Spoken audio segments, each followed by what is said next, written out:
I'm Brent Leary. I'm Paul Greenberg.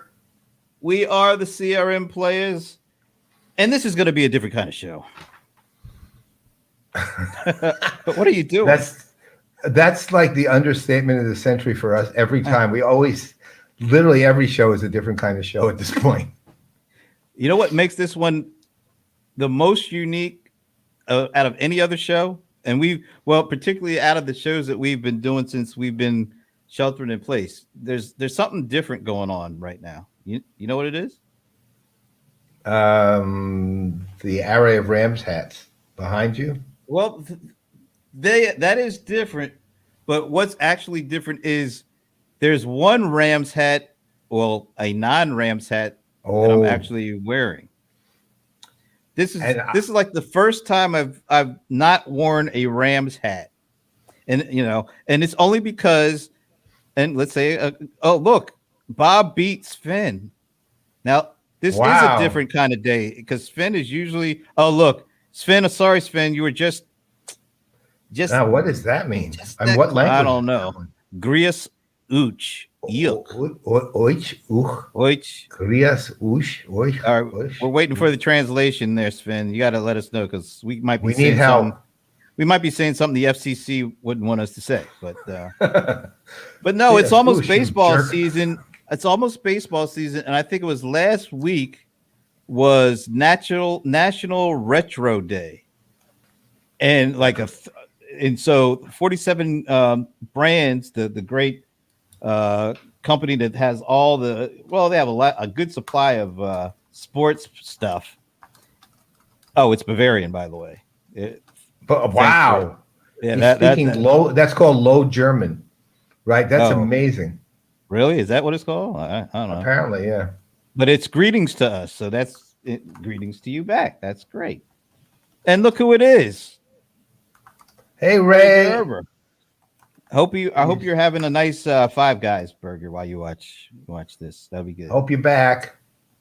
But anyway, so it's baseball season coming up, and they had this retro sale where you buy one and get one free. So I bought a Rams hat, but I saw I just love the sky blue and the Phillies. When I was a little kid, I was the biggest Phillies fan growing up. My favorite baseball player of all time is Gary Maddox. One of my favorite pictures was Steve Carlton. Mike Schmidt was on that team. Larry Boa, Dave Cash, Greg the Bull Lazinski, Rob Boone. It was and they were always one step away from winning the World Series until they, lost to, Dodgers or whoever, Cincinnati Reds or Kansas City Royals. That's when they finally got to, but they beat the Orioles. You remember they beat the Orioles in 1980. Yeah. That's true. So I was a huge Phillies fan, and so when I saw the sky blue and the red, I had to have it. So this may be the only time you will catch me not wearing a Rams hat. So there it is. So, and that's, by the way, everybody, why the show is different today. So that's all right. That's really not the reason why this show is different, but the real reason is it's open mic day with the Playaz. What does that mean? I have no idea. And why did I do like this? Like it was some big thing going on. Like a major event. This is a major event. Open mic. President Biden, stand down on your speech tonight. We're doing this. Forget about that 1.9 trillion thing. It's open mic night or day on the Playaz. So you just drop it. If you want, Joe, come on the show and you can do your speech from here. Mic's open for you. Well, yeah, we're here for you, buddy. Hey, he's a fellow Delawarean. So yeah, and a fellow University of Delawarean. I don't know if that's the way you say that, but sounds right. So you want to explain what we're doing here with this? Yeah, well, I mean, this one is it is really different because, it's sort of different. We've done ad hoc before, but now we decide, you know what? Rather than bring on a guest that we had cultivated for hours before, to the show to talk about, whatever subject they're going to want to talk about, and we decided was a great subject. Let's just hear from people who are coming and commenting on the show, who are part of our community in the happy hour, and make them the show's stars. And they come up with the subjects, and we kind of riff with them, and we bring them on. And it's open. If you're on and commenting, we have essentially these about 15-minute slots. So we've got a couple people already committed who on the happy hour yesterday came through, and we'll talk about them in a minute. And that means we've got one or two other ones really available. One more, really, I guess, available. And, comment, be interesting, and you're on. Okay. But do comment. That's how we know. Okay. And the other thing too is this isn't Clubhouse. So you're going to have your camera on. All right. So we just got to let you know that. That's right. Be prepared. So if you got something cool to talk about, and look what the Southern greeting. From hi y'all. Wow, I was talking about Southern Germany when I said Bavaria, so I have no idea where Thomas originally came from in Germany, so I don't know. I like that he's got it right though. It's some people have the Y apostrophe or the YA apostrophe LL. Yeah, see how he's got it right, because we all know that hi y'all is short for you all. So that's right. That's for those of you from the Mid-Atlantic North. Sven wants to talk about having drinks at happy hour. Yeah, Sven, I think we'll probably have to be a little more meatier than that, but not a whole lot actually, but a little bit more. Do you notice yesterday drinking? Yeah, yesterday during the happy hour, Sven I think had his whole dinner because he had a nice couple of different drinks, and then I saw him munching on some stuff, and that was pretty nice. It looked like it was a good meal. There was someone else who was chomping yesterday too. I don't remember who that was, but they were really like chewing up something. I had no idea chewing the fat. Yeah, except that whatever it was good enough to not be fat, right? Because they swallowed it. They actually swallowed it, and it wasn't, by the way, a blueberry bagel. Just to be clear, it beat me to it. All right, so why don't we do this? Oh, wow. Now we're getting like a whole geography lesson here from Thomas. Wow. So he's been all over. Well, he's lived all over Germany, clearly, but born in Lower Saxony, which, of course, is the home of many a famous duke in the 13th and 14th and 15th century. Like the Duke of Earl? Except for him. The only one who wasn't from Lower Saxony. It looks like, is that like Thomas from like Prussia or something? I mean, it sounds like all these different. No. That's... No. Yeah, anyway, no.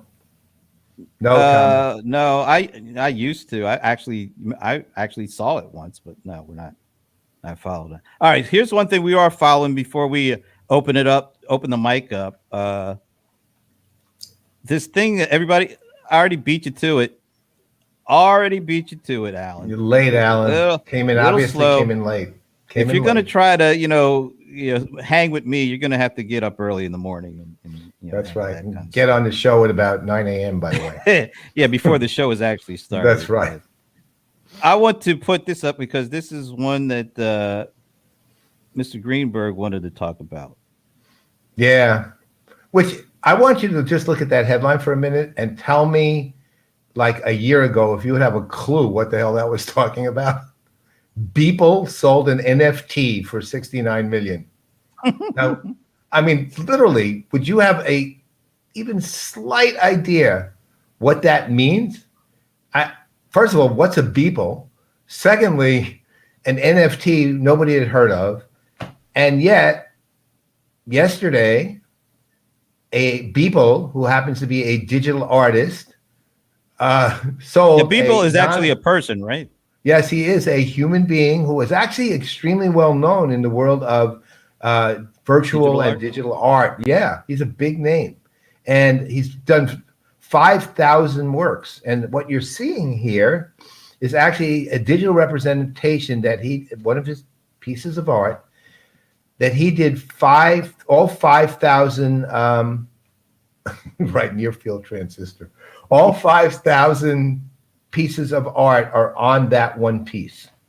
These little thumbnails of the 5,000 pieces.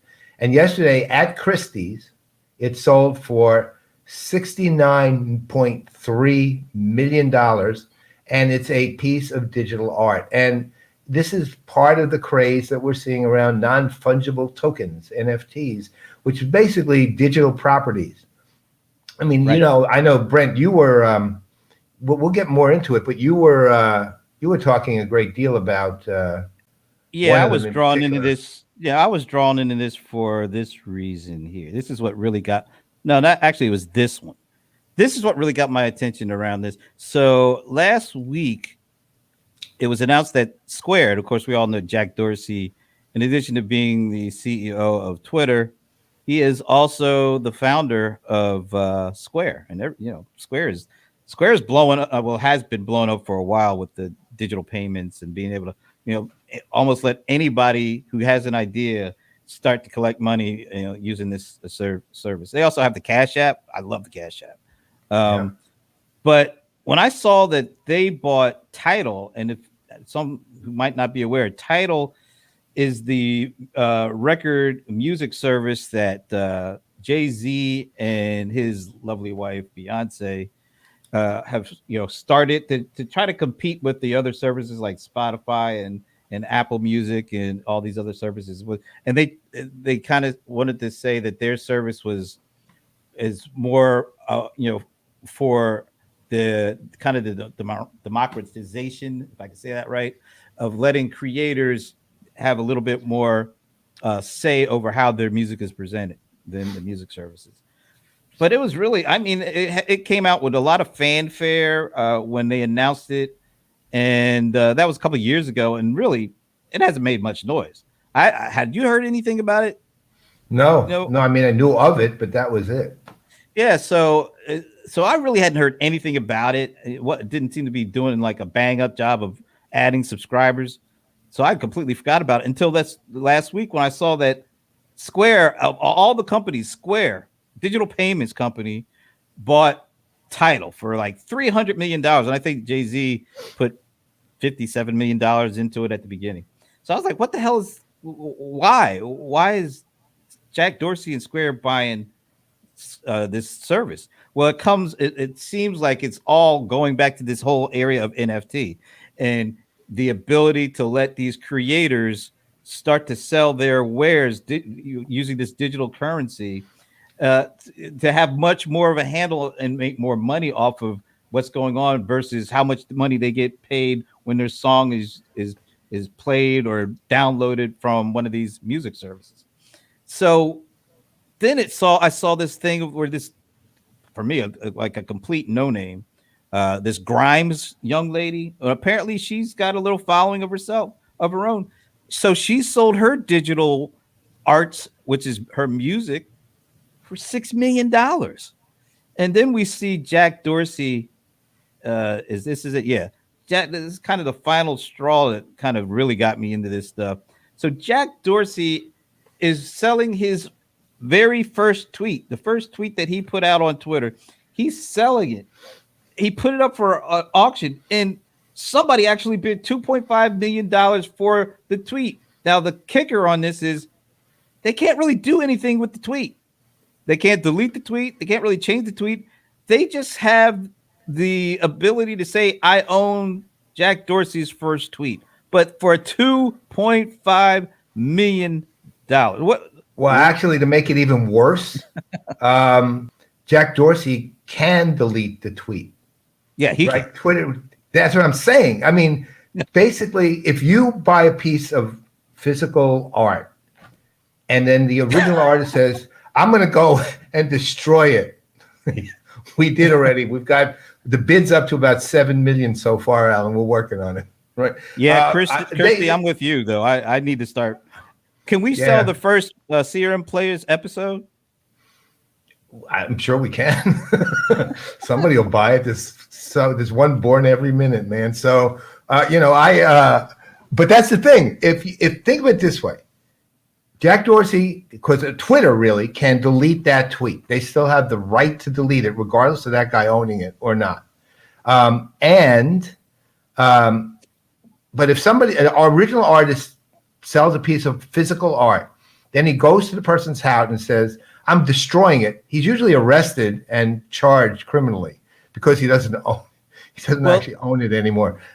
And let's not look at Alan. The difference is just what Paul just said. Jack Dorsey could sell his tweet for 2.5 million, but he can still delete it. The other guy who bought it for 2.5 million can't.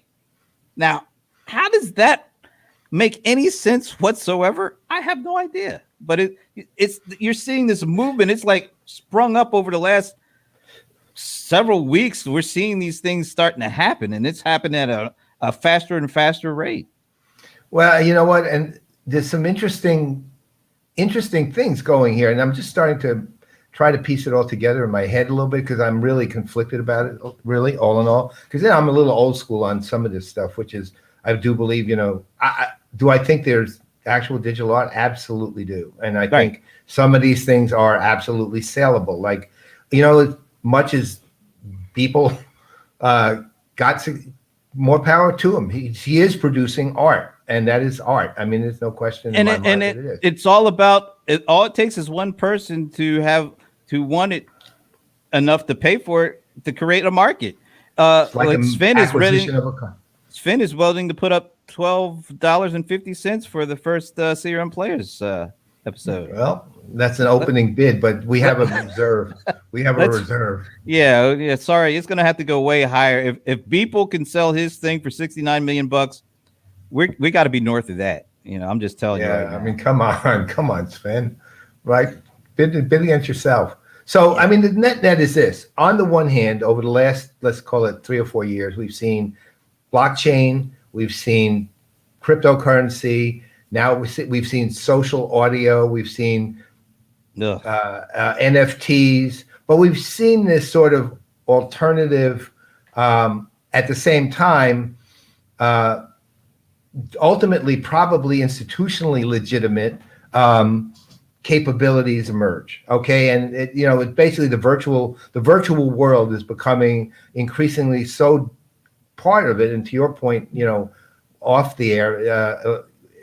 The pandemic accelerated this, that they're creating an actual infrastructure that has some real, genuine, probable potential for real interaction and be part of the actual physical world, even though it's not physical itself.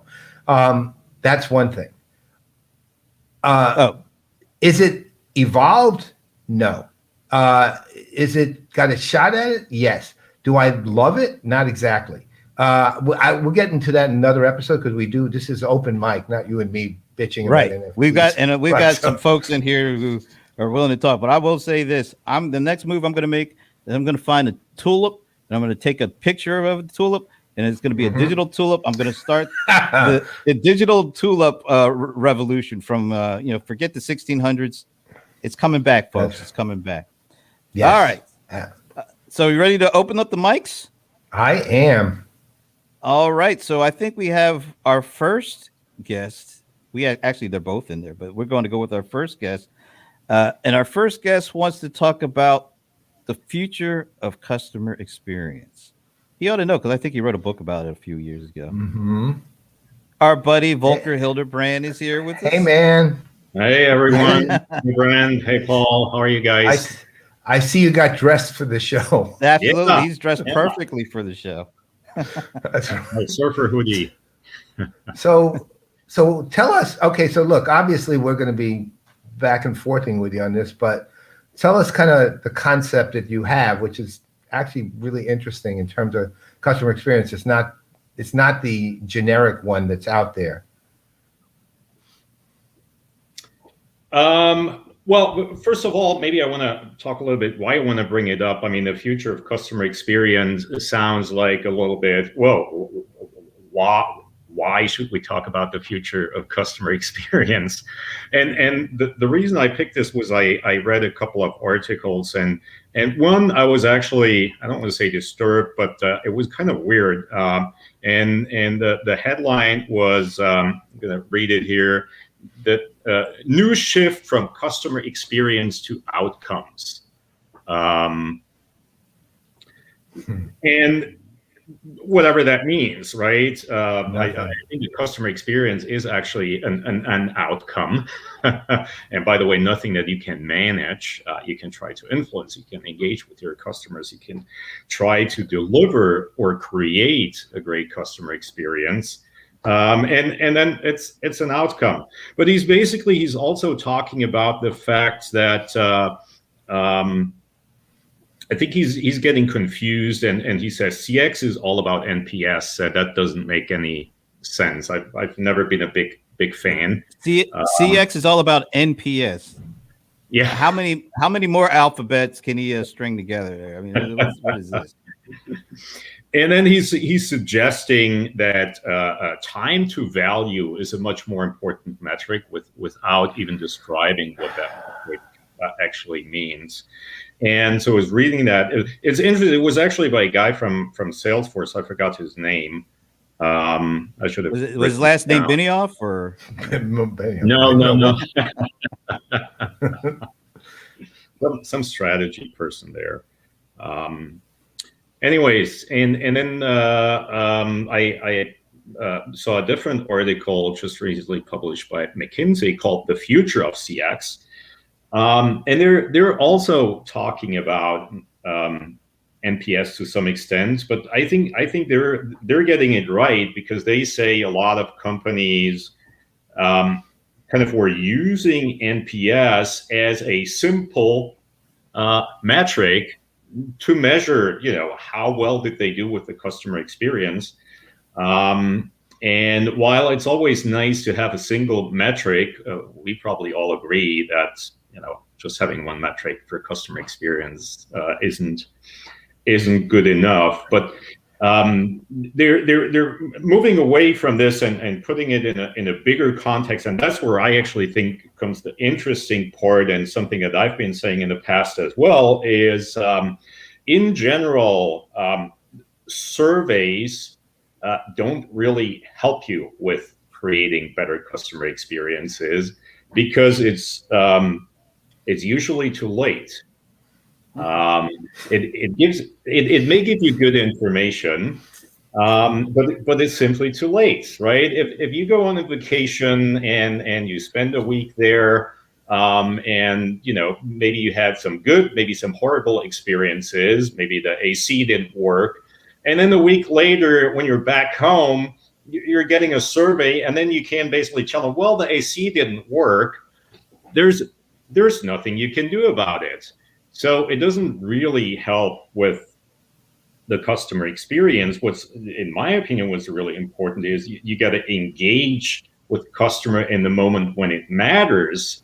So what would be helpful is being more proactive and sometimes even predict things that may happen based on previous data you have about that customer, or including journey data. And then it's really about, imagine you get into your hotel room and then you get a message right away, is everything okay? And then you could text back, oh, the AC is not working.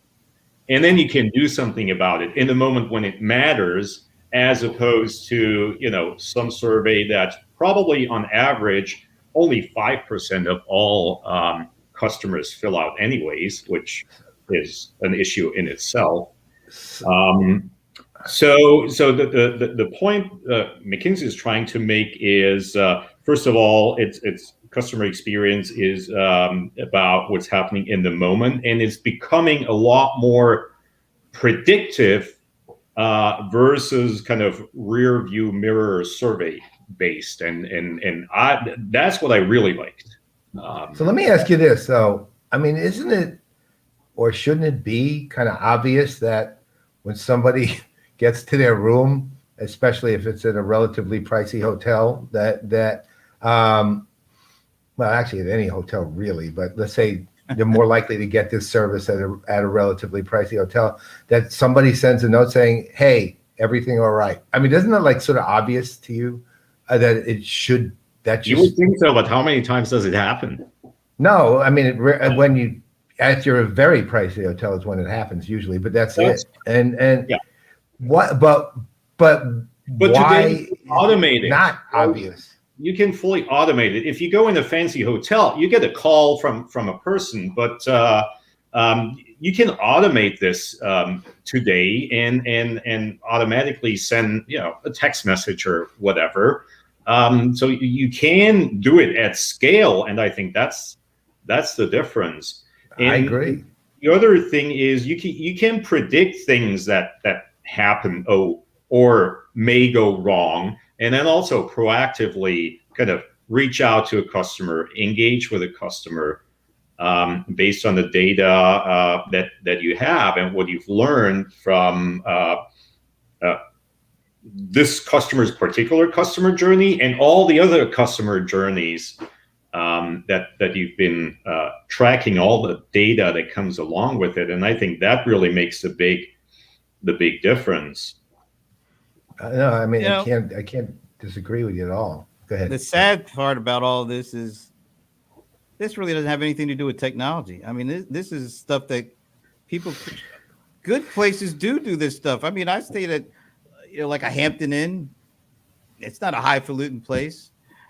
They make you feel like right at home. I mean, it's like, you get your waffles in the morning and a nice smile and, do you need anything, sir? It doesn't take a lot. It doesn't take a lot of technology. I think it's, the folks who are saying that this is futuristic is kind of crazy, actually, when you think about it.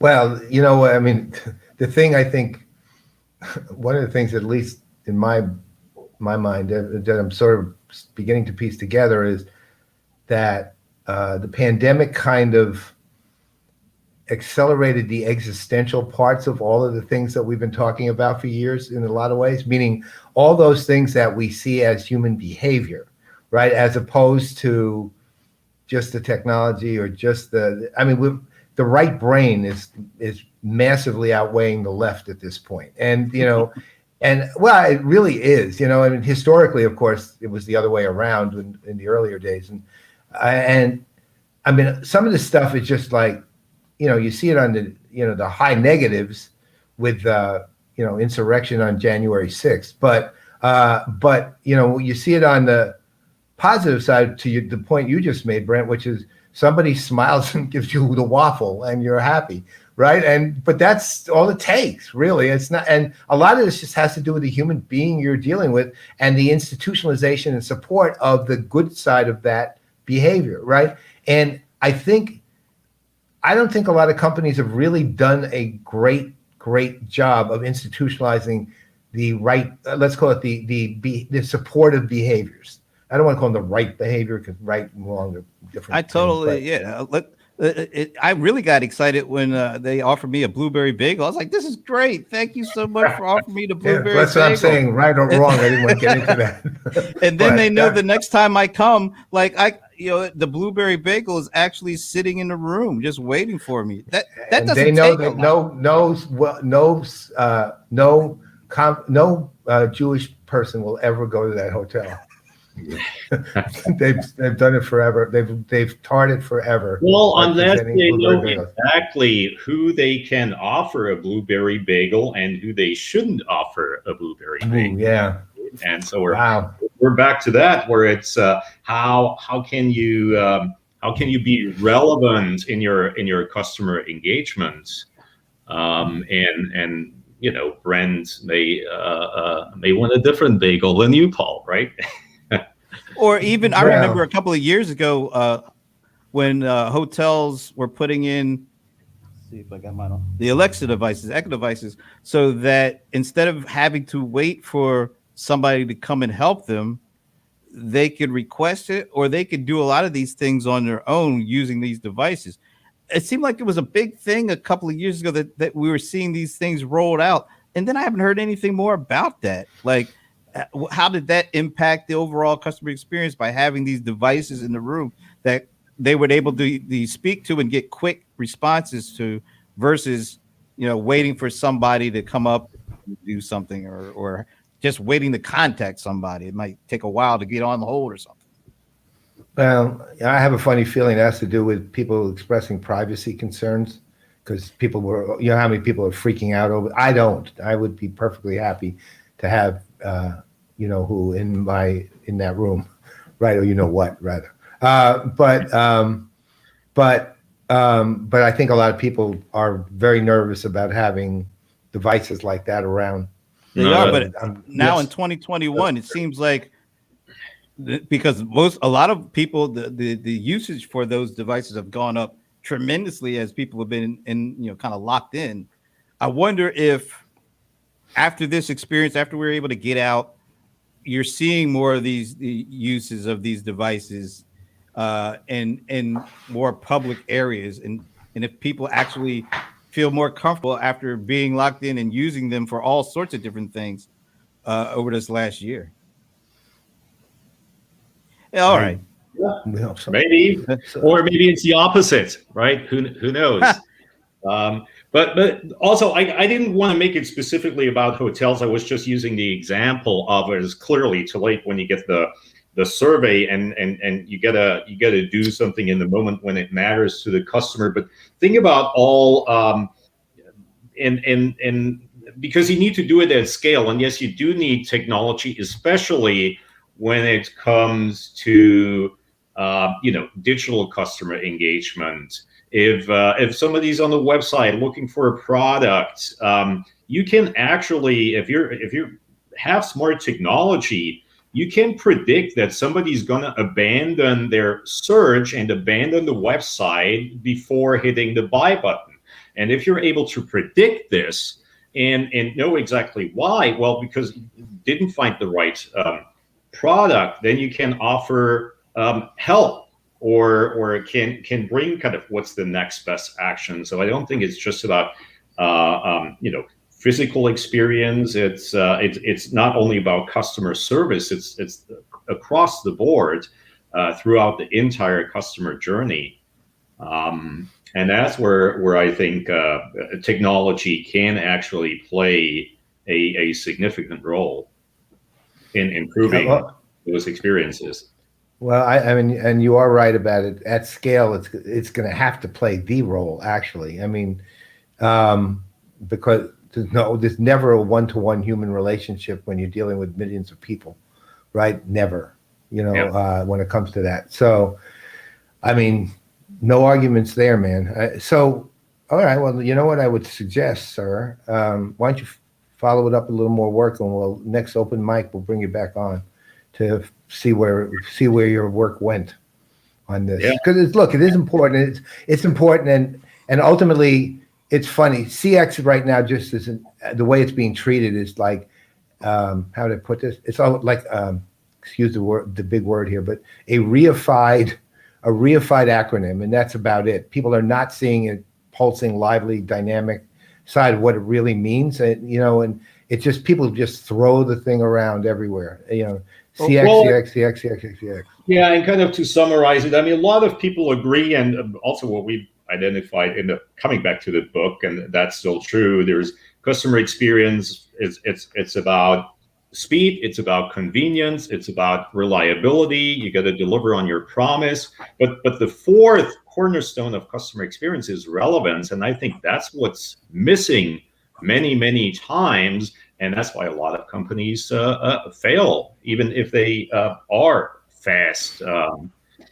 And marketing has become a weapon of mass distraction because of irrelevance of the content or the message or the engagement. Well, part of that's because marketing's whole approach to marketing is becoming archaic, and it's marketing's moving. It's funny. Thunder had actually said this years ago, and it was at the time it was easy to understand but hard to digest.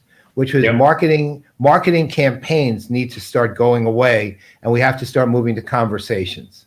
I remember them saying that explicitly, and I remember thinking, in theory, of course, that's absolutely true, but in practice, who's going to believe that if you're a marketer? But now I'm starting to hear that marketers are believing that. It's really changing. And again, I have to give Thunderhead a big shout out on that. So, there's a whole other discussion on that, but thank you, sir. This was kicked me into gear for the day. Thank you. My blood is both pulsing and boiling. Thanks, Only Thanks, thing is, Volker. the term right. reimagining CX is kind of getting. It seems like some folks never imagined it to begin with. So how No, do you get them to reimagine? Well, no, right? they are reimagined. They're living there thinking, "Oh, let's imagine TX," and then they never do anything. That's so, like, oh yeah, okay, totally. I hate that term at this one. just my imagination. Remember the song? Yes. Oh, just my imagine. All right. Mhm. Here. Hey, Volker, we All will right. see you later. Thanks for kicking off the open mic. All right, thank And you. now- All right, sir. Friends. First ever. We'll That's sell you great. this. Oh, we'll sell you this for $2.5 million. It was the first ever open mic. Yeah, Sven will actually. He's going to bid on it. I know. Sven. That's right. We'll bid on this. Volker's appearance as first ever open mic is up for sale at Christie's now. All right. So moving from one graduate of SAP to another graduate of SAP. Look at that. Well, Mr. well, Giles House. There it is. Mr. House, how are you, sir? Very well, thank you, Paul. Brent, great to see you. So we Yeah, let me ask him a ahead. question though. Do you like blueberry bagels? Do you're not, I don't think you're one of the tribe, so you can like blueberry bagels if you want to. I think they're an interesting variation on the wow. What a sidestep. You're not kidding. That's one of those we can't. That's one of the food, isn't it? as PC answers I have ever heard on a blueberry bagel. An interesting potential addition to the food group. I don't want to offend blueberries. Except if you're a hardcore secular Jew, though, the word "interesting" is seen as offensive. Wow. We're just letting you know. I All am right. one, so. So what are we going to be talking about, cars here, Giles, or something else here? Right? We could, and it's a good future of CX, but I think it's perhaps a little tangential to what we've just been talking about. Somebody actually wants you to run for president already? I mean, that's Christie. Well, because he's deft at working the aisles. nice. Clearly deft at working the There aisles it here. There we go. Well, yeah, I mean, I heard Matthew McConaughey's apparently going to be running for Texas governor one of these days. Did you hear that one? No. All right. They're speculating. Wow. I'll move to Texas just to vote for him. All right, so what are we talking about here, man? Well, it was very interesting listening to Volker sort of talking about the future of CX and how it's real time. And I think that's absolutely right. And we were talking about this yesterday, the lovely old NPS survey, and how we use that to try and measure the loyalty of our customers over a long-term period of time. And it strikes me that that's just a flawed approach to understand whether our customers are enjoying the experience and they're getting the outcomes that they were hoping for. You know, when a customer is going through that moment, good or bad, that's when you want to be engaging with them and trying to find out if they're getting what they need and enjoying it. You know, a survey or a smiley face, thumbs up, thumbs down, that's not the way to understand whether people are engaging happily with your brand or they're getting frustrated and, you know, are going to bounce from your e-commerce site or, you know, they're going to abandon their loyalty with you and their affinity for you. So I think it's just something that has to evolve and is really a little bit unnecessary and out of place in today's world. Well, let me ask you this. So was the question ever valid? I think it's demonstrated over a period of time that it has had value in all facets of business, not just brand, not just product development, but employee experience before we called it that. So I think over time, yes, it most certainly has. But I think the problem is it's a very artificial question. And when you ask somebody a question, sometimes you'll get that sort of gut reaction from them. You'll get the unvarnished truth. But a lot of sometimes you'll get a very slick answer to kind of sidestep the actual gut reaction. Right. Yeah, exactly. It's a more valuable addition to a food group. You're exactly right. And I think we don't need it today. And that's why I say, I think it did have a place. But today, with so much of the conversation happening on digital channels, we just need to use our ears, our virtual digital ears, if you will, to find out and figure out what's happening with our customers. And I think it's not just about actually the satisfaction and the experience for the customers. Yes, of course, we can gain some insights into their sentiment, but actually you can gain a lot of insights into how they're engaging with your products and how they're talking about your products. And I heard this interesting example. I believe it was a consumer products company, and they started to listen at scale to conversations that were happening around a new product that they just launched.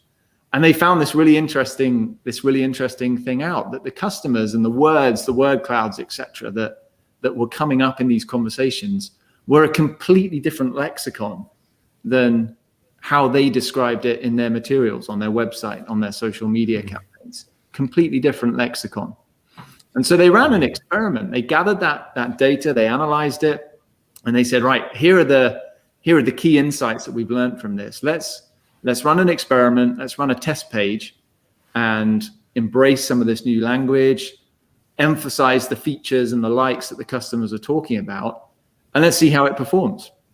And it was more than 10x outperformance versus the original one. So you think about that in terms of conversion rate, everybody wants that. That's a phenomenal achievement. And it was no surveys, it was real time, listening to the conversations that people were having. And it's all they needed to do. And I say that, and it's a non-trivial thing to do, right? You need good technology to do that, but you're never going to learn that. I don't believe you're ever going to learn that from an NPS survey or, sitting people down and asking them a question, because you're going to get those very considered sidestep answers, and, people don't want to offend people, and they don't want to give you the whole truth because they're worried that the feedback might be uncomfortable. But if you can actually just listen and mind those conversations that are happening naturally, I think you get a much better insight into what do your customers feel about the products? What do they like about the products? What do they like about the brand? And I think you can apply that internally too, to the internal employee experience, which I think is fundamental and is the foundations to a great customer experience. So I thought it was a fascinating case study, and it was relevant to the conversation we were just having with Volker. Well, to your point, a couple of points really. First, I always thought NPS was. I thought it was valuable for raising the awareness around advocacy as opposed to just loyalty. Okay, and I thought that was important, especially early on. But that was pretty much all I ever thought of the value of it. And because the question itself I thought was flawed, and we discussed this a little yesterday, which was, there's the question is, would you recommend this company to someone you know? And everyone says, yeah, well, that means skin in the game and blah, blah, blah. But that's really not the question is the second question, which is, you may have said yes, but did you recommend the company to someone you know? One is intent, the other's action, and then the action is what tells you the truth, right? Not the intent. The intent, to your point, is somebody trying to please you or not be offensive, and so on. That's the first thing. The second thing, and it goes right to the heart of your point about that 10x uptick in that example, is. One thing many years ago, I had at a point I had to run fundraising teams and do some things like that, and I used to teach the fundraisers this thing. I said, look, you have a really important idea that you need to get across to somebody. However, unlike you, they don't think the same way you do. They have a different life. They have a different set of metaphors that are going on in their head every minute of every day. I said, your job is to get across your point in their metaphor. If you get your point across in your metaphor, guess who you're talking to? Yourself, right? If you get across their point, if you don't get across your point by subsuming yourself to their metaphor, then you're actually undercutting your actual point, right? So I said, and it goes to the heart of what you said. You speak to people in the language that they know. Look, the power of a guy like Benioff has always been the ability of people to buy into what he says, not what he says. It's they buy into his vision. Right, that was his strength. is he because he puts it in language they understand, right? And it's not like dumbing down anything. It's just, yeah, I live that life too, right? And that's to me where this all goes. Yeah, I 100% agree. It's relatable, and it's as things become less physical and a lot more is happening digitally. How do you become relatable? How do you keep track on what is the language of your customer and what are their expectations of you, and are you meeting them? And I think that, that's just one example of the power of listening. But in terms of product development, employee happiness, the whole gamut of a company's operations, being able to listen and understand. I mean, that's the foundation of leadership principles, management 101, et cetera, isn't it? And I mean, we don't grow up sending NPS surveys to our partners, do we? You don't send Yvonne an NPS survey on the weekend. No, she sent me one. Well, and the other part of CX and listening and understanding is, what do you do with it? Because a lot of times they might listen and you might understand what customers are saying, and then they might not do a damn thing about it, or they don't like what they hear and they're like, just ignore it. Or, the whole idea of, okay, well, now we've got these devices, these smart devices that could, aggregate data on how folks are using a service or what they might think about the service.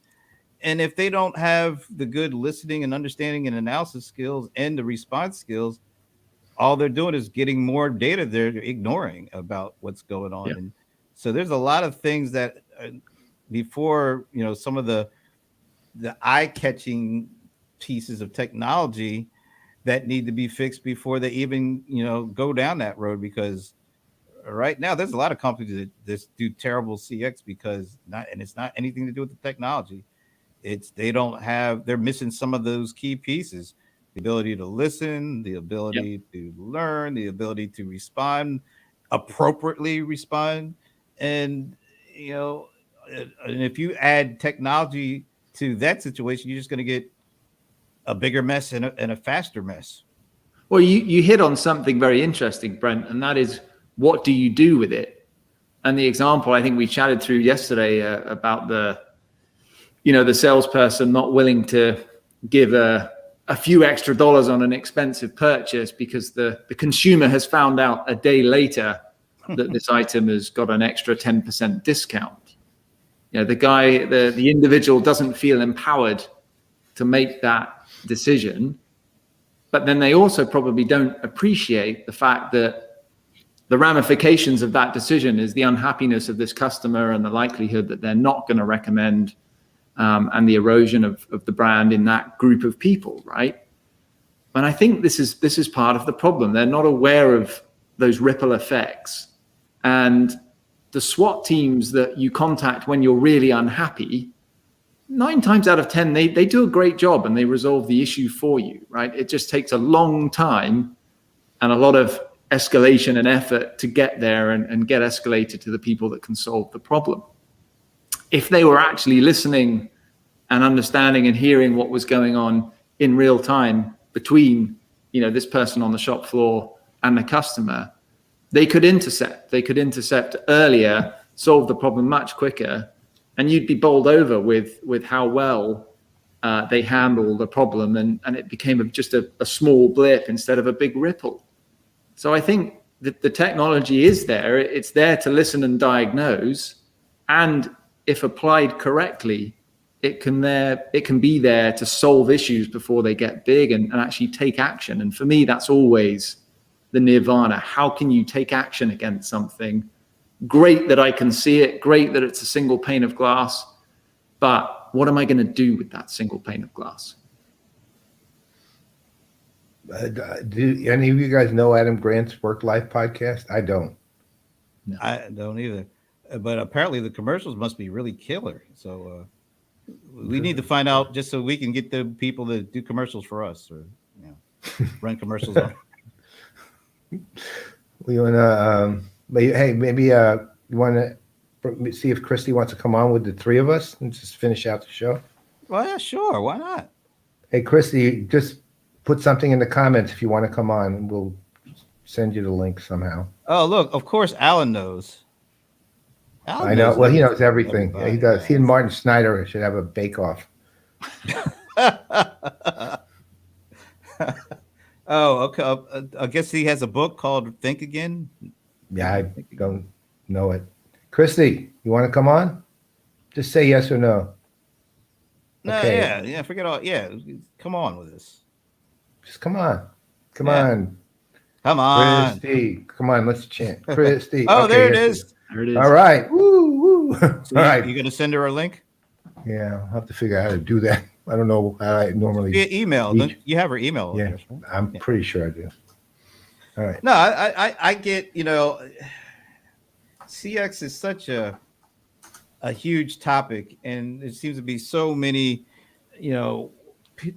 perspectives, and sometimes it gets unwieldy, and it doesn't have to be like that. And sometimes the basics aren't covered before you start getting into the complex stuff, and it seems like that's where a lot of people want to talk to the complexities without really covering the basis of the basics first. Yeah, you have to have a strong foundation. Without that, it's any kind of initiative with technology or otherwise is doomed for failure, unfortunately. But I think to your point, Brent, it's not something that has to be this gargantuan, unsolvable problem. You can start small, you can bite off small blocks and figure out what are the biggest challenges, whether it's a product that's not hitting the mark, a lot of churn in the employee base, or customers that are abandoning at a frightening rate on your e-commerce site. That doesn't have to be a huge CX digital transformation. That's an iterative improvement. And the people that I talk to, they don't think of digital transformation as this huge big bang, blow up the company and go from analog processes to digital all at once. It's a framework, it's a thinking for the organization to evolve piece by piece and tackle the lowest hanging fruit first.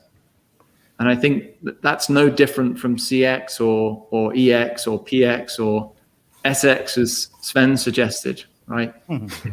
Hey, Christy, it's on the way. Just you should have it already. The thing I like about subscription, like pure subscription companies, they had to have a lot of this, if not all of this, figured out before they even put their stuff out there, because they're asking customers to pay them every month. And if you have a bad month, or if your service isn't there, or the experiences they're expecting aren't there, what's to stop them from dropping off? So these subscription companies seem to have a better handle on this, whereas traditional product and service companies that have a kind of the foundation was not built with that, they have a tougher time getting to that, it seems like. But I think it's because it's less of an issue for them. And so there's less impetus and less of a priority to fix it. If you're spending millions of dollars of on expensive computer equipment, you're not going to just throw that away because the sales rep won't sell you an extra blade at the same discount rate. You're going to suck it up, and you're stuck there for a number of years. But I think in the subscription world, or even the consumption world, magnifies the problem even more, doesn't it? If you're not happy, the cost to switch is not so severe, and so people tend to vote with their feet. But I think even in those worlds where it's the switching cost is high, I think there still is a penalty. And when we're in this world with more and more social media, and we look at digital review sites more and more now, they can start to see the impact. So I think it's a good thing. It's lifting up the base level. It's lifting up people's base competencies around customer service. And I think that benefits all the consumers. There you are. There. Yeah, so I have no makeup on and I'm wearing a sweatshirt that clashes with your background. So That's don't worry. what I have. Christy, it's okay. We're not wearing makeup either, so you're all right. yeah, but it looks good on you. I tell you what, Christy, we'll do this. Hang on, make it easy on you. Uh-oh. Oh, now I don't clash. That's better. You're clashing much with better. now, Paul. I'm clashing with my own headset, so that's okay. So Christy, you mentioned this Adam Grant. the Adam Grant thing. Yeah. So why don't you sort of fill us in on a little bit of how you're thinking about it in addition to it? Well, Adam Grant is awesome. So if you've never listened to his Work Life podcast, start at the beginning and just go forward. It's amazing. But he doesn't do traditional commercials, right? He does these things where he spotlights a company and how that company provides service to its customers. So one of the ones that sticks out in my mind, and I can't remember all of them, but one of the ones was this guy had a fire in his house and it destroyed his favorite shirt.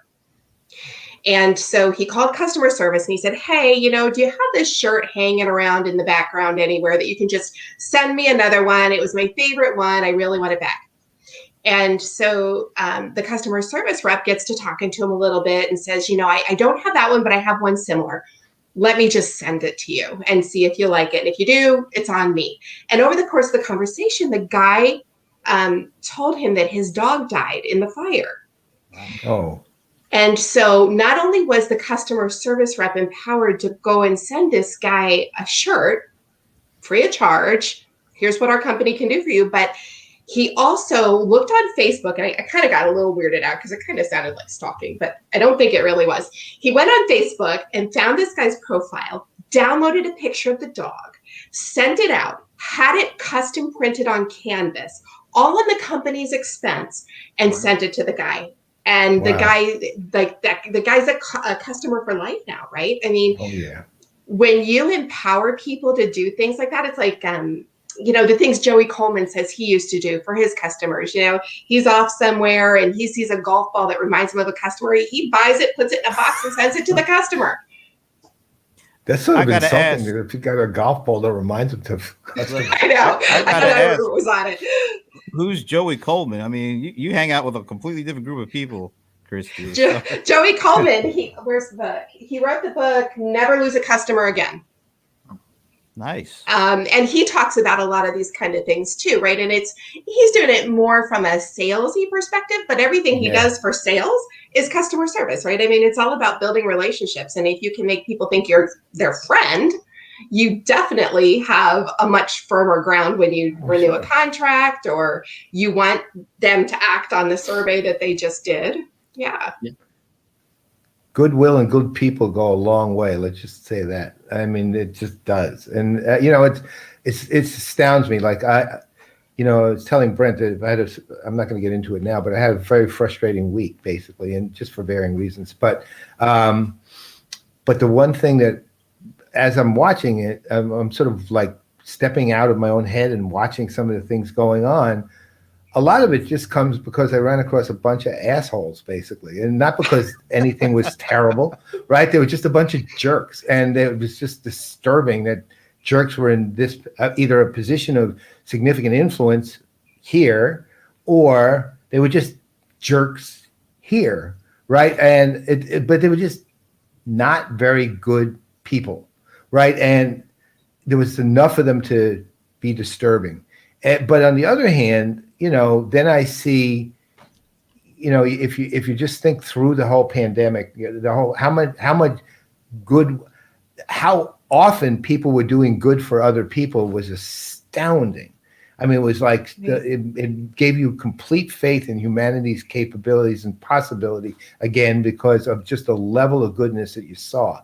And it's interesting. There's this app, and it's called Nextdoor. I don't know if any of you use it. It's basically a neighborhood app, and it's a good one. It's actually really well done.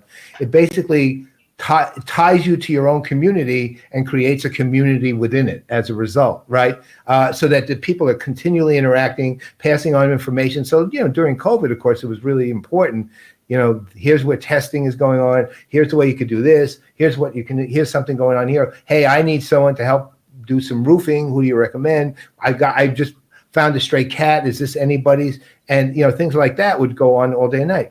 So there was one instance, I'll never forget this, but it was reflective of what's going on now. I think was really important to all that we're talking about, and is this this. I'm assuming I'm assuming she was, just judging from what she said, she was about a middle-aged woman, and she was a caregiver to two elderly people.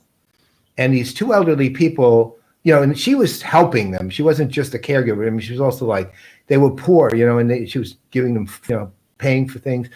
But they were running out of food, and she didn't have a lot of money either. So she said, well, does anyone know where I can get this kind of thing and this kind of thing for these two people I'm giving care to? And I will tell you, over 100 people volunteered cases of food, and I mean over 100, and said, we will drop it off to you. Just tell us where to come, right? And then she followed up and basically said, yeah. I mean, let's put it this way: these people had food for a year when that was done, and it was just astounding to just the generosity of people. It wasn't like pulling teeth kind of thing at all. It was like, if and I'm making up the time, if the thing went up at 3:58. At 3:59, 60 of the people already answered, right? And said, yeah, where do we bring the food? And it was, but those acts of generosity, when when businesses are able to institutionalize and support people who have that generous nature, you're going to always have a good company, right? But you have to be, the key, and this is unfortunate part gets missed, is you have to institutionalize and support it. And that there's a cost to businesses to do all that. To your point, Christy, around empowering, somebody's empowered with the company saying, we'll pick up the cost, right? Mm-hmm. But you go ahead and do that when you feel you should and need to. Those kind of things, to me, there's a lot more, again, I've used the word once earlier, there's a lot more existential stuff going on right now in our industry and in the world in general, of course, but that then is really, I think, is really surfaced at the level that really is going on. It's right underneath, but there's a ton of how behavior has to change in its new normal, new world, whatever we want to call it. That's beginning to show its face really, really. It's bubbling right there. And I don't think it's clear yet, but I'm working on trying to figure it all out, but I haven't yet. That shut you all up. It's good to see that community spirit is alive, isn't it? I think where's Donnie when we need to talk about community? Isn't it? I mean, people get concerned that you lose the human touch as you go more digital, but you can see that actually it's a way of communicating with people and reaching out. I agree. You never would have done. It's also like saying when we went digital, we're going to go paperless. That clearly didn't happen, right? So that's the other thing, and it actually goes to that point, and it's the thing that I have to say has driven me absolutely nuts about social audio, even though I see the value in social audio as a category of communication, is basically people are doing, it's better than, and it's going to replace. It's better than, it's this thing that goes on and on and on and over and over and over. Digital will replace paper, and now social audio is going to replace text and video, right? Basically, which no medium of communication has literally ever replaced another one because they're different, right? I mean, that if that was actually true, none of us would be talking anymore, literally, and there wouldn't be any in-person anything. Right. I remember the big one in 2009, social media has finally superseded email as the most used form of communication. And first, it really hadn't. And secondly, you can see where email has not even been vaguely displaced, right? It's completely active and is still sending out volumes into billions.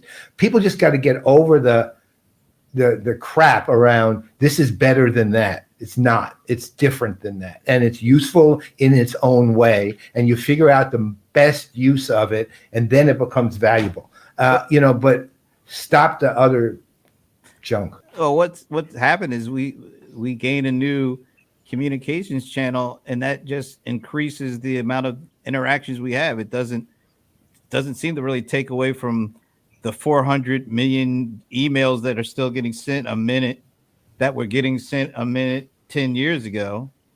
It's just that we're interacting and doing more in addition to that.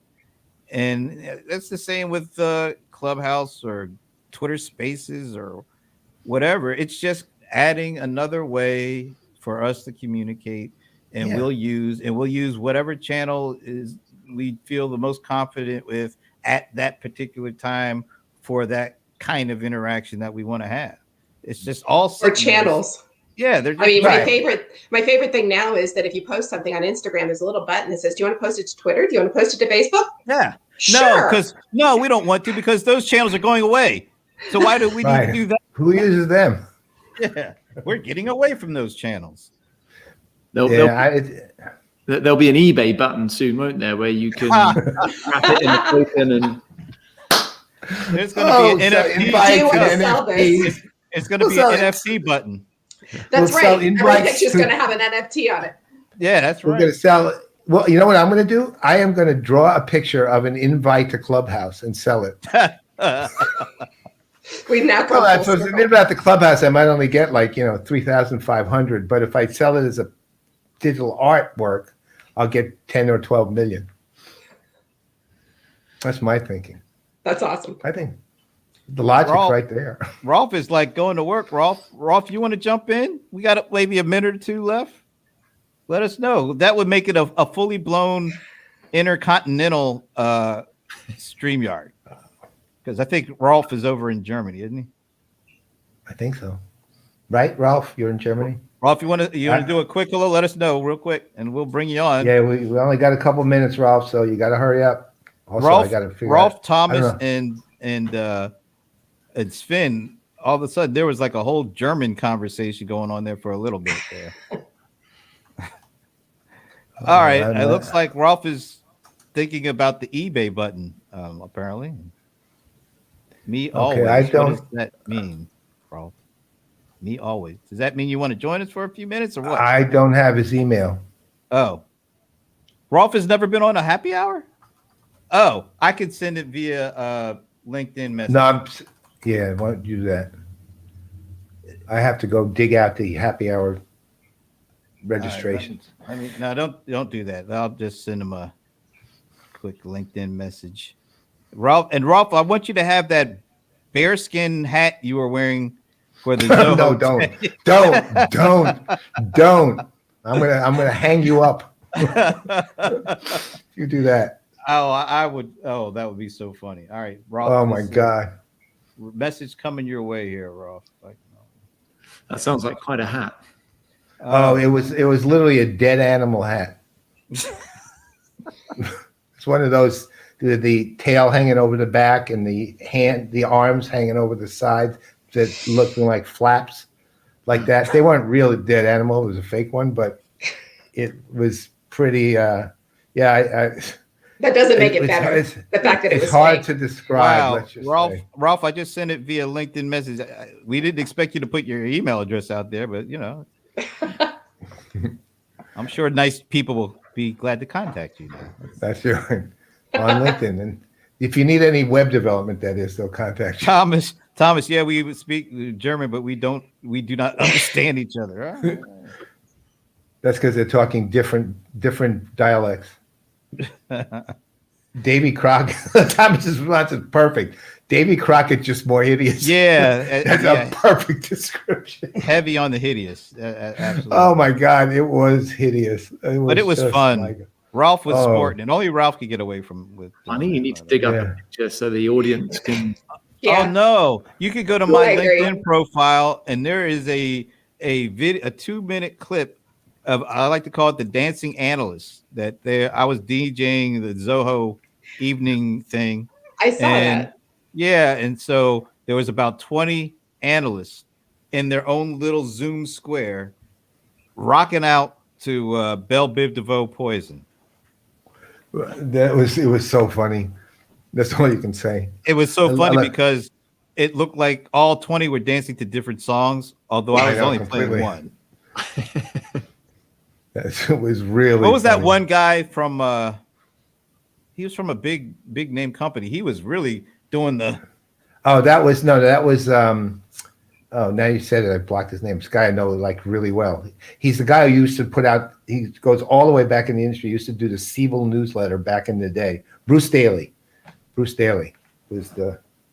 Yeah, he that was was going him. off. It was Bruce Daly. Why don't you drop a StreamYard link in the LinkedIn chat with? I think you did that already, didn't you? I did. I don't know where Rolf went. Ralph, we only got about 30 seconds, man. So Yeah, I don't know if this is going to work. time's a ticking here. He's off looking for the hat. I hope so. Blowing his chance, man. He's blowing his chance.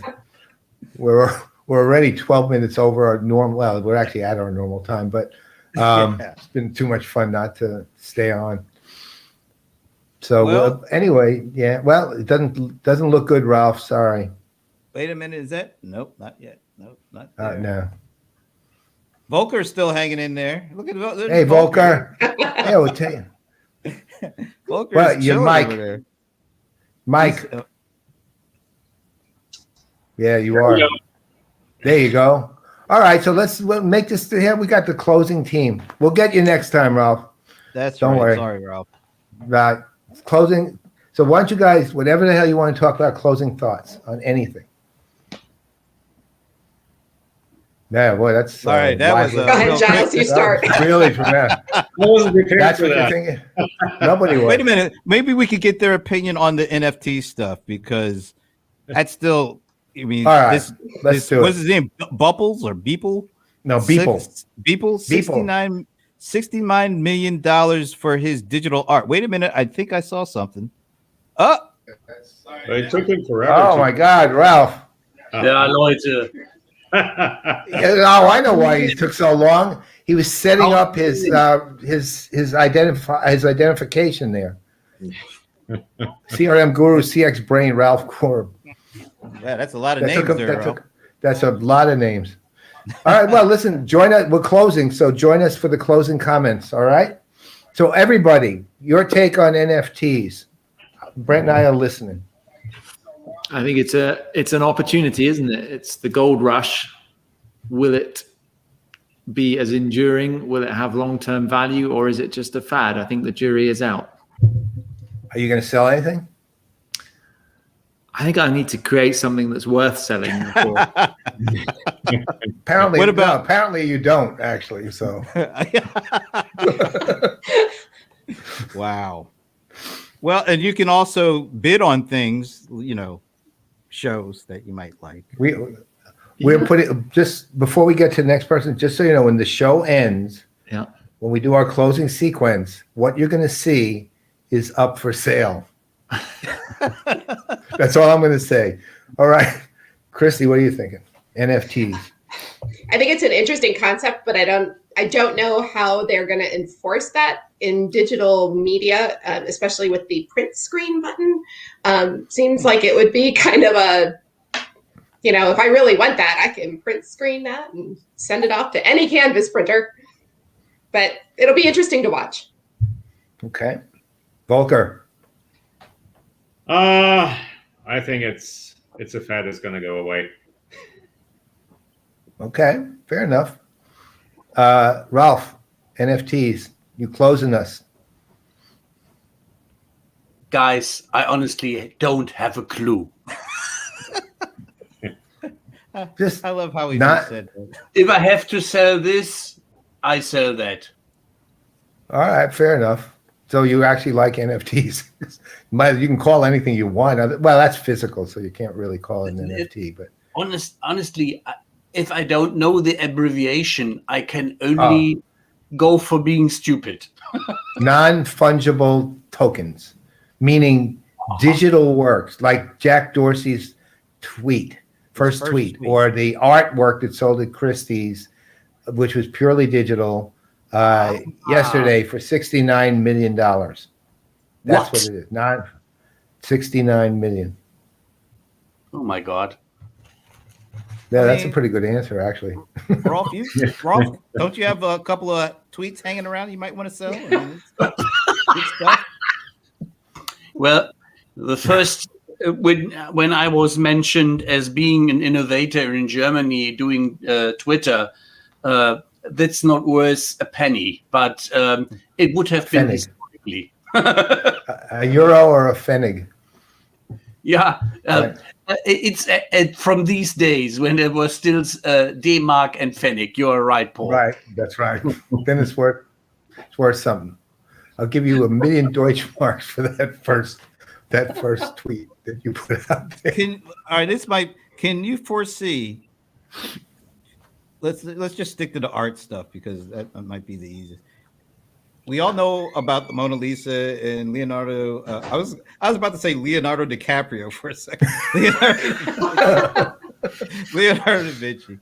I mean, this is 500 years old. It's the gold or the standard for art. It's priceless, basically. I don't even think you can put a price on it because the Louvre won't sell it.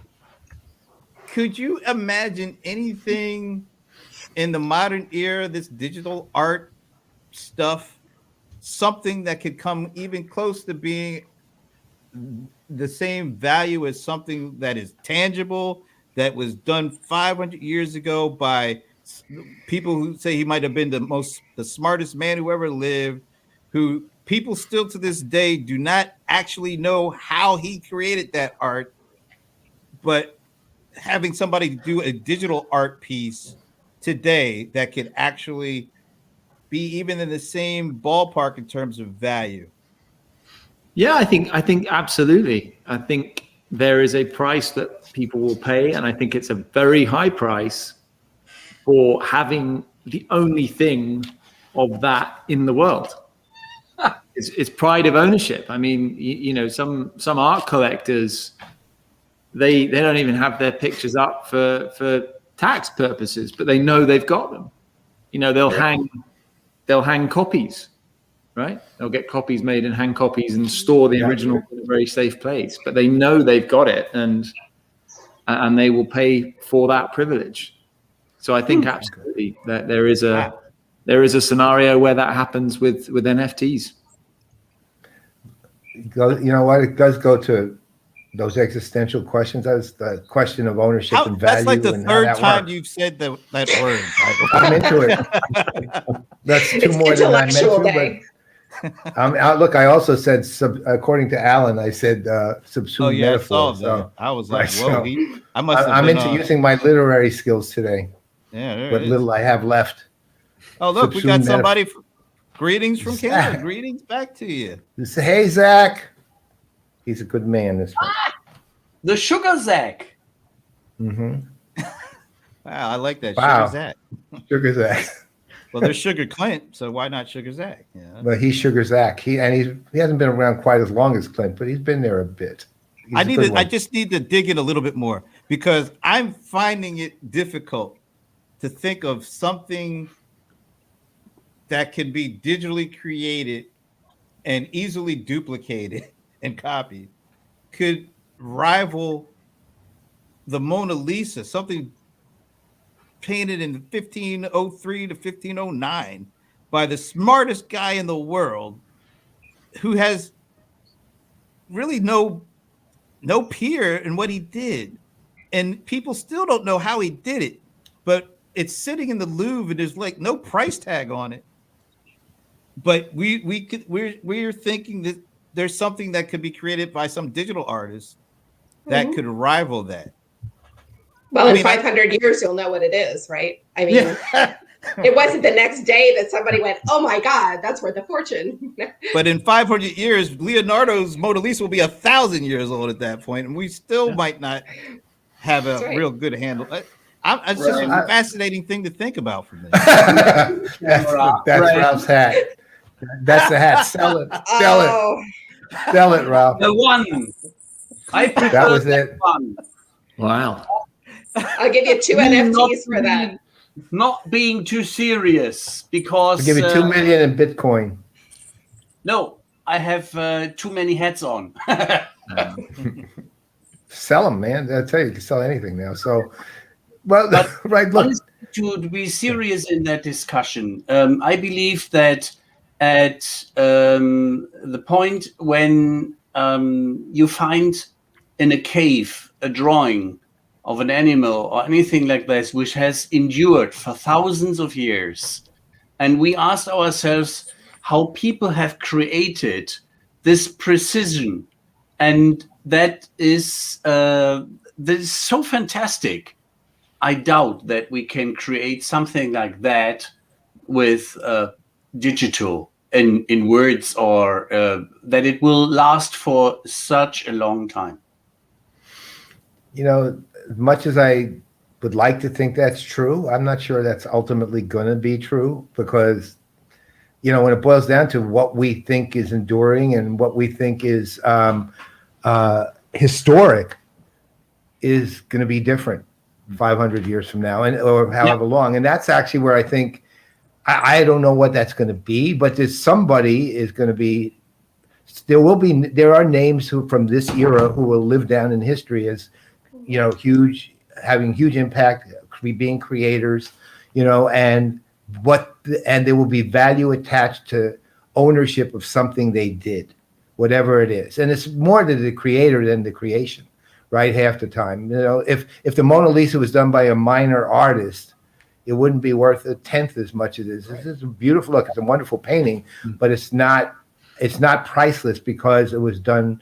It's the Mona Lisa. It was priceless because it's the Mona Lisa done by Leonardo da Vinci. And that, I think that's the thing that's hard to identify now. I don't even think we're in a place to identify it yet, because, you know, we don't know what's playing out the next 500 years yet. So, well, I mean, that part of the experience of that painting, the story that goes along with it, the creator story behind it, and how long it's kind of endured, and even the thing about how it was stolen in the early 1900s. And I mean, there's it's the actual artifact, and it's the story and the kind of the mystery behind it, apparently, that makes it as valuable as it is. Well, let me show, and I'll be quiet if this one, just to that example. I mean, imagine if somebody discovers the very first piece of physically written anything ever.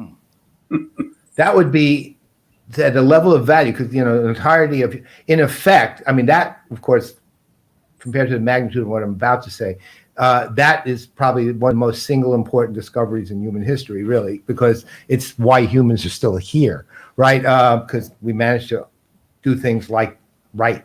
But, you know, even as much as I find it completely ridiculous, if Twitter becomes an enduring medium of communication over many centuries, then that first tweet's actually worth something, right? It's worth something as a historic artifact, though. It's not worth something as a piece of art or a owned autograph.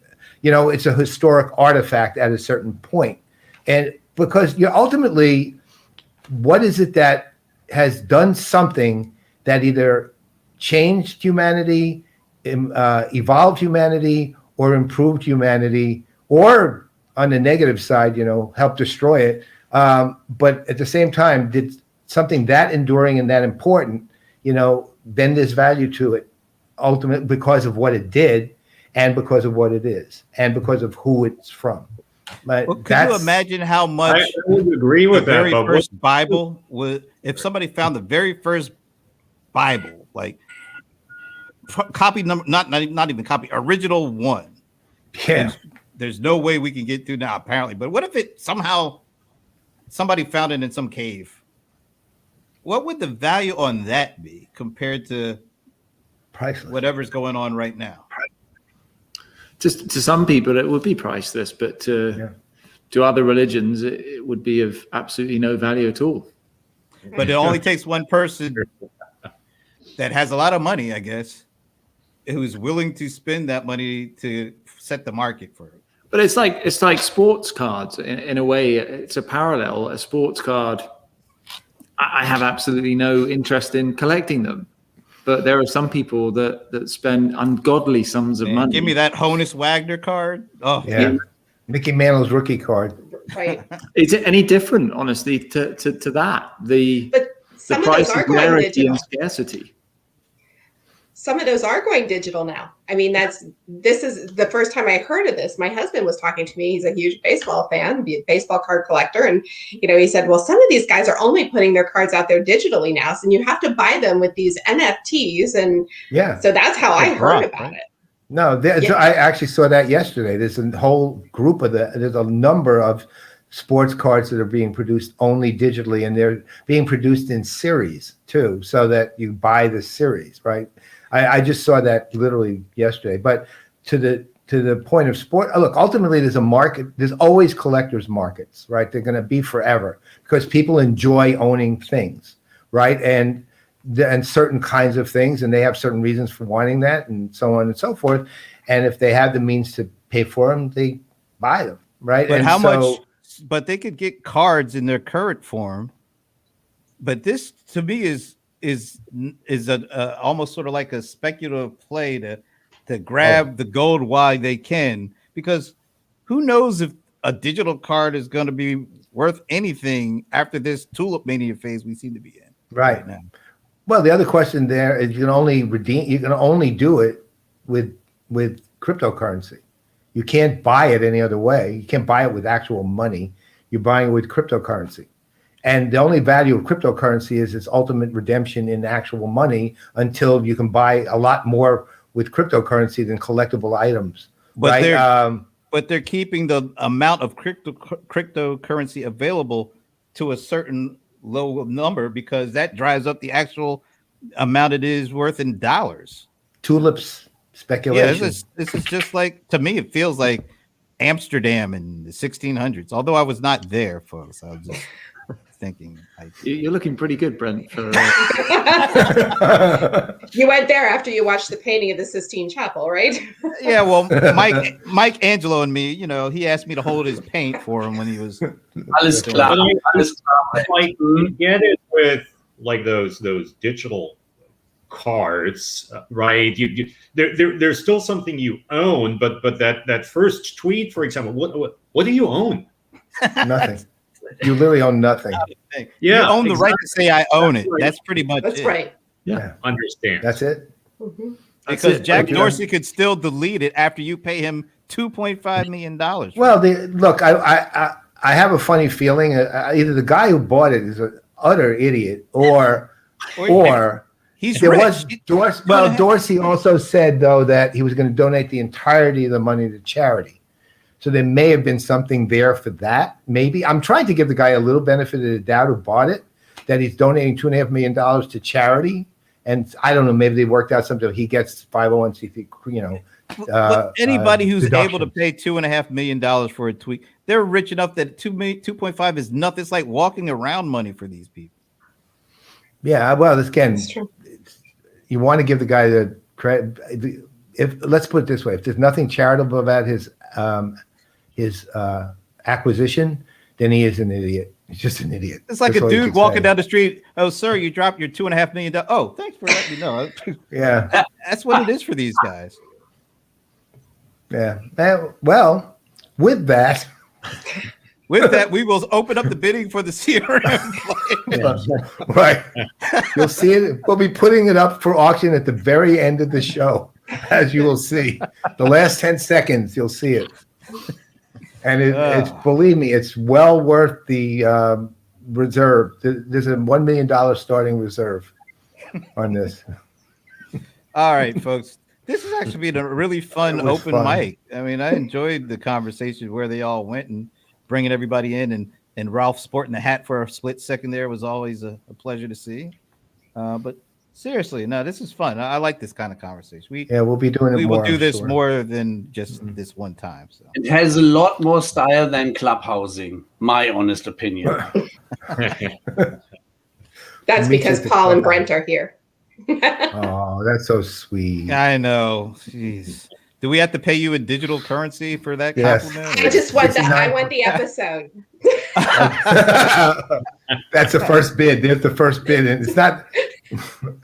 It's not money. It's compliments. No, we'll give you. You can have anyone who wants it's always entitled. Can always have a copy of the episode. We own it, of course, but you can have it, if you want. But wait, who said it was all about the ownership? You own the right to say that you own it? Thomas? That's apparently what Thomas believes. That's right, see? All right, well, we better end this, so I'm going to do this. On behalf of Christy, Volker, CRM Guru, and Giles, I'm Brent Leary. I'm Paul Greenberg. We are all CRM players today, and we'll all see you at some point in time. Hopefully sooner rather than later. Thanks again. Now. Absolutely. And now, I've got to end it the way we end everything. If I can only find it, I've got so much stuff here. All right, there we are. Bidding starts at $1 million.